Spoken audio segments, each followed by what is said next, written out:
Assalamualaikum warahmatullahi wabarakatuh. Salam, namo budaya, salam kebajikan, dan salam sejahtera.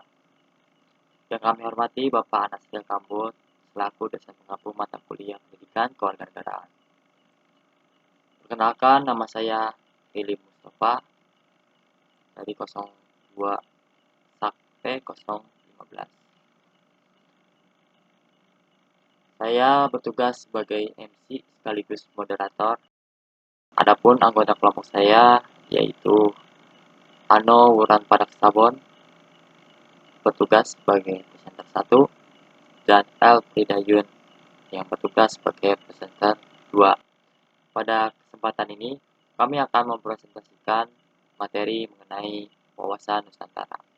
Selanjutnya, kepada Ano Wuran, saya persilakan untuk memaparkan materi.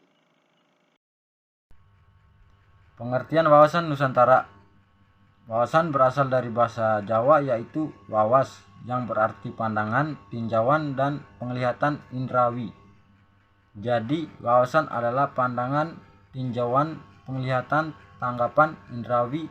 Wawasan yang juga berarti cara pandang dan cara melihat. Sedangkan Nusantara berasal dari kata nusa dan antara. Nusa artinya pulau atau keselautan pulau. Antara artinya menunjukkan letak antara dua unsur. Jadi Nusantara adalah kesatuan pulau yang terletak antara dua benua Asia dan Australia, dan dua samudra yaitu Samudra Hindia dan Samudra Pasifik. Dan juga berdasarkan pengertian modern, kata Nusantara digunakan sebagai pengganti nama Indonesia. 2. Hakikat wawasan Nusantara. Hakikat wawasan Nusantara adalah keutuhan dan kesatuan wilayah nasional. Dengan kata lain, hakikat wawasan Nusantara adalah persatuan bangsa dan kesatuan wilayah. Dalam GBHN disebutkan bahwa hakikat wawasan Nusantara diwujudkan dengan menyatakan Kepulauan Nusantara sebagai suatu kesatuan politik, sosial, budaya, dan pertahanan keamanan. 3. Asas wawasan Nusantara. Asas wawasan Nusantara adalah ketentuan atau kaidah dasar yang harus dipenuhi, ditaati, dipelihara, dan diciptakan demi tetap taat dan setianya komponen pembentukan bangsa Indonesia terhadap kesepakatan bersama.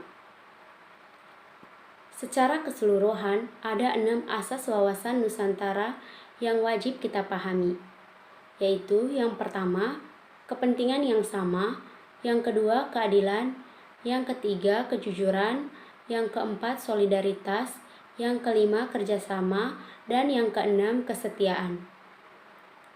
4. Fungsi wawasan Nusantara. Wawasan Nusantara berfungsi sebagai pedoman, motivasi, dorongan, serta rambu-rambu dalam menentukan segala kebijaksanaan, keputusan, tindakan, dan perbuatan bagi penyelenggara negara di tingkat pusat dan daerah maupun bagi seluruh rakyat Indonesia dalam kehidupan berbangsa, bermasyarakat, dan bernegara. 5. Tujuan wawasan Nusantara. Wawasan Nusantara bertujuan mewujudkan nasionalisme yang tinggi di segala aspek kehidupan rakyat Indonesia yang lebih mengutamakan kepentingan nasional daripada kepentingan individu, kelompok, golongan, suku bangsa, dan atau daerah. Hal tersebut bukan berarti menghilangkan kepentingan-kepentingan individu, kelompok, suku bangsa, atau daerah.